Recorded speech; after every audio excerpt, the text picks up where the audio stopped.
मालिका को अनेक ग्रंथरे लेखा जाइछि तेबे मालिकार प्रकृत तथ्य को किछि लोक विकृत करिबारे लागिछन्ति। मालिका को नहीं नाना विभ्रांतिकर कथा कहउछन्ति। मालिकारे लेखा होइतिबा कही लोकमानकु ठकुछन्ति। एपरिकी किछि भंड विभिन्न रोगर उपचार पाई मालिका को माध्यम करी निरीह लोकंकु भुआ बुलाउछन्ति। एभली परिस्थिति रे कटक जिल्लार संकतरास ग्राम रे थिबा मालिका वर्णित तनेश्वरी बनर पीठाधीश आदित्य नारायण नंद एभली भंडंक उपरे बर्षिछन्ति। एहा सह विभिन्न ग्रंथरे थिबा आयुर्वेद संपर्क रे कहिछन्ति। लोकमानंकु मागणारे चिकित्सा सेवा जोगाई देउछन्ति।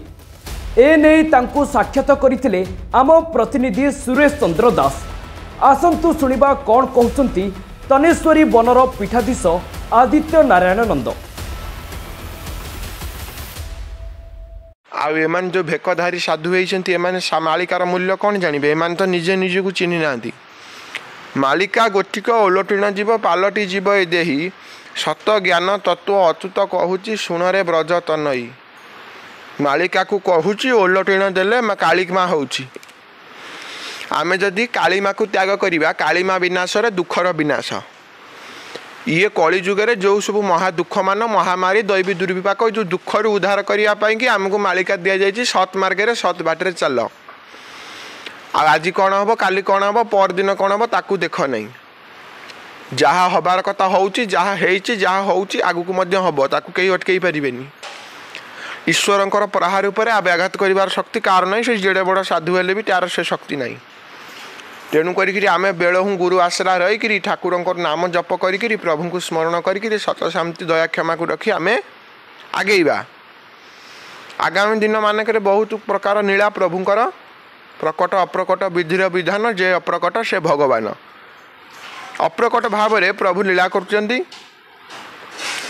ओडिशार 16 मंडल जो विभिन्न पीठ मान अच्छी आमे किंतु कहबिनी। बर्तमान तो देखुव शह शह छतु फुटला भाया चैनल समस्त कहते आमे मालिका कर सी मालिका कर चा ना मालिकार लिखाई। आम ना मालिकार कौटी लिखाई बोले आम कहूनु कि आम ना मालिकार भी लिखा ना। यहाँ हूँ चिराचरित सत्य कथा।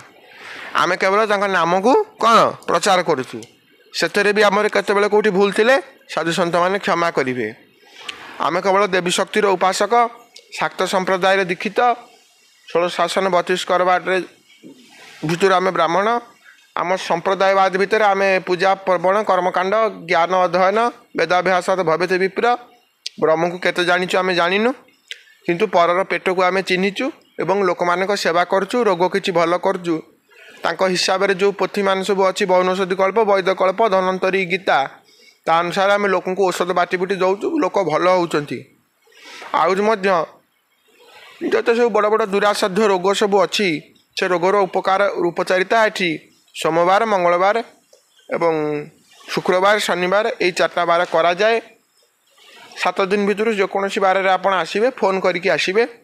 बहुत गुड़े दुरासाध्य रोग ये भल कराए। जिते जिते दुरासाध्य रोग पारालिस ठार आरंभ करी कैंसर ठू आरंभ कर किडनी रोग ठार आरंभ कर जिते पर्यंत। किंतु एटी गोईठा विधा छुआ दंड ये सब ना। ये केवल आप आयुर्वेदिक औषध निःशुल्क मागणार दि जाऊँगी। आप खाई भल हे मागणा औषध ये दि जाऊँगी। आपण खाई भल हे एवं जो मानकर निसंतान संतान संतति नहीं ये देवी नदी रे अनंत एक गोटे मेला आपण कले आपण संतान प्राप्ति होती यहाँ लिखाई। एवं महापुरुष केवल मालिका लिखि ना से कहले 36 संहिता 78 गीता वंशानु सप्त विंशरे उपवंशानु 12 जे घेनीण भविष्य सत खंडरे पदे पद्यावली लक्षक जे ग्रंथ ये सब श्रीकृष्ण महिमा तो आगे कहली बरज नंदन ब्रह्म सारस्वत सीमा। 36 खंड संहिता भितर शून्य संहिता हूँ सार।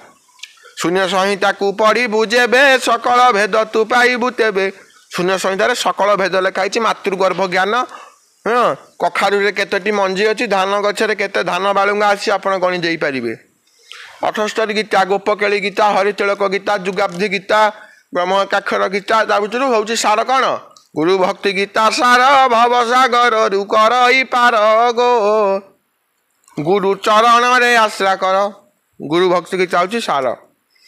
शंखतरास ग्राम तानेश्वरी बनरू सुरेश चंद्र दास ओडिशा न्यूज।